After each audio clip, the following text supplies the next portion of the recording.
I was wrong. It's why I've... Wait. What you're saying to me is they took it wrong. No, I'm saying my behavior was wrong.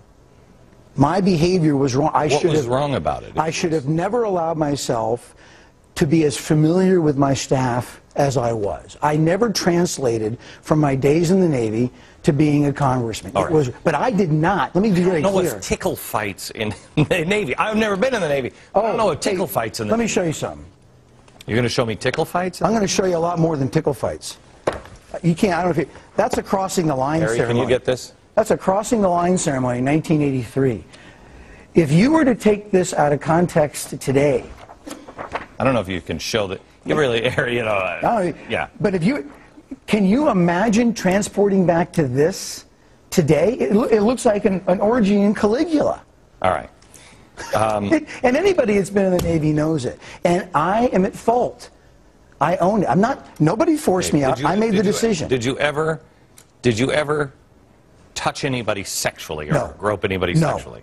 No. Okay. No.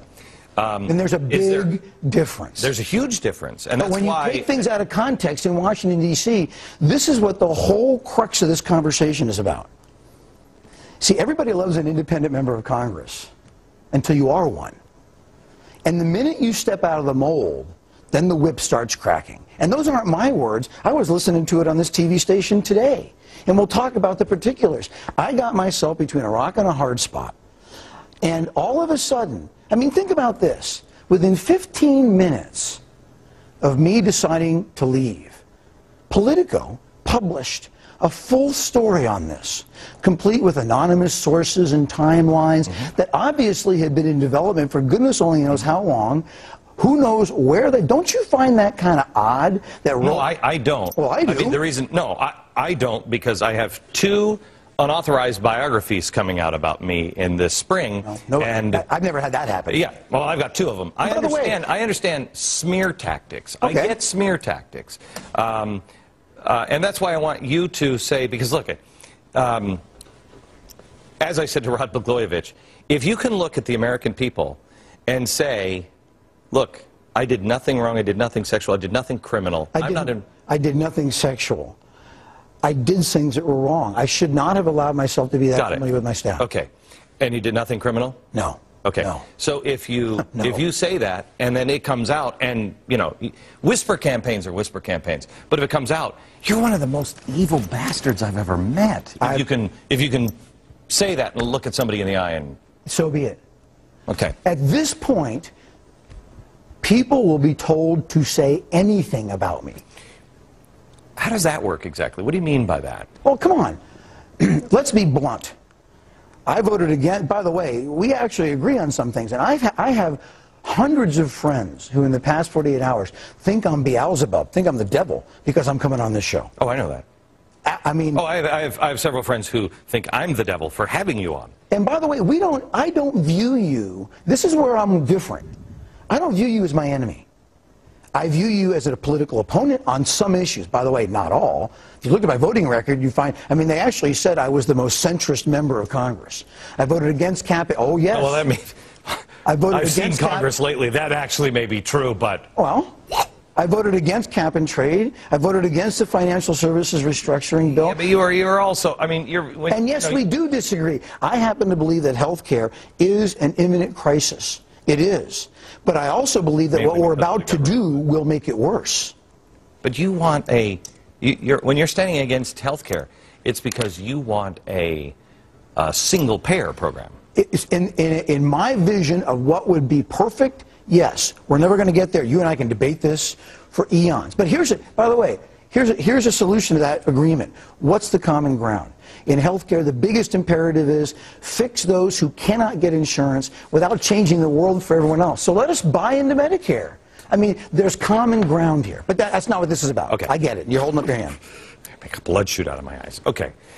So let's go back to the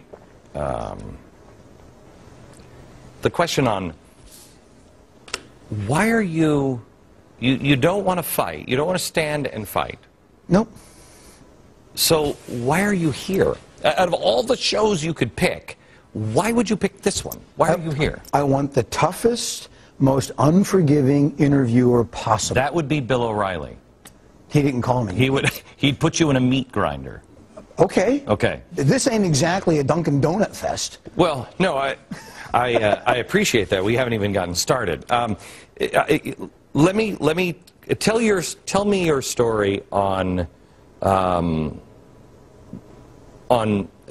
Emanuel and the whole naked in the showers. I will. By the way, I'm not the only one.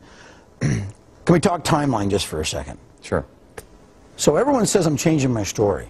11 years ago, I was diagnosed with terminal cancer. That's a medical fact. Okay, hang on. Before you show this, play the Robert Gibbs audio here of what he said. Here it is. Where do we look? Well, look, I think this whole story is ridiculous. I think the latest excuse is silly and ridiculous. George, let's go through what we've heard from Congressman Massa. Last week, on Wednesday, was having a recurrence of cancer. On Thursday, he was guilty of using salty language. On Friday, we learned he's before the Ethics Committee to be investigated on charges of sexual harassment. So, look, I think clearly his actions appear to be in the appropriate venue in the Ethics Committee to look at. So that's exactly how they set it up. Mr. Gibbs, this is an x-ray. That's me. I don't know if you can see it. That's a tumor. It goes across my liver, up through my lungs, all the way around my heart. And when they were done trying to cut it out, nuke it out with radiation and chemotherapy, it left so much scar tissue that when I walk outside now in the cold weather and take a deep breath, it feels like someone's stabbing me. I had a heck of a cancer scare in December. They took a bunch of CAT scans. They don't know whether it's scar tissue or reoccurring tumors. My wife has been after me since day one, not only not to run for Congress, but not to stay in Congress, as have my doctors. Because it's literally, for me, it's a 120-hour work week.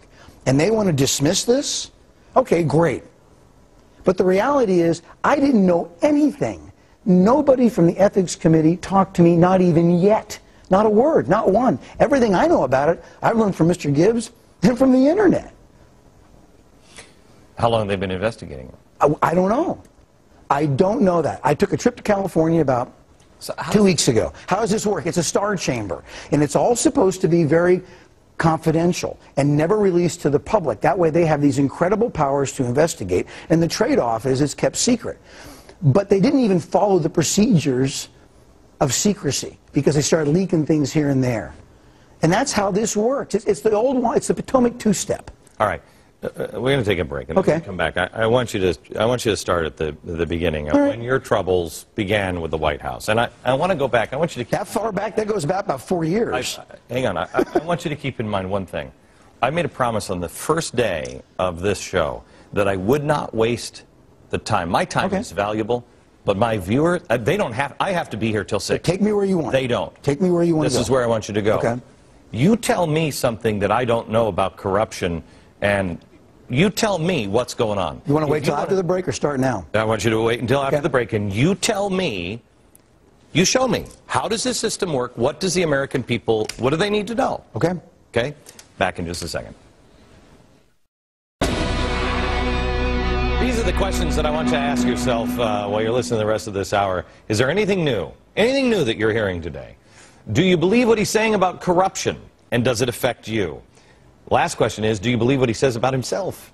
And does it affect you? We're back with former Congressman from New York State, Eric Massa. Let me just, I have to start here. This is from Roll Call. When was this? Sunday, March 5th, right? All right. March 5th. Eric Massa's sudden decision to resign from Congress is a silver lining for Speaker Nancy Pelosi. It means she'll have to find one last vote for health care, yada, yada, yada.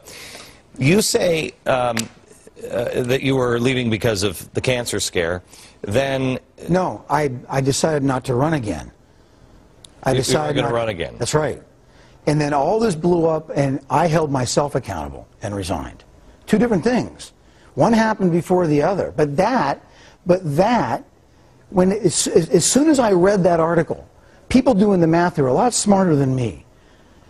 And when I heard people say that we're going to pass this health care bill no matter what, it makes no difference. That was on the TV today. My vote has been a consistent no against this health care vote. Consistently.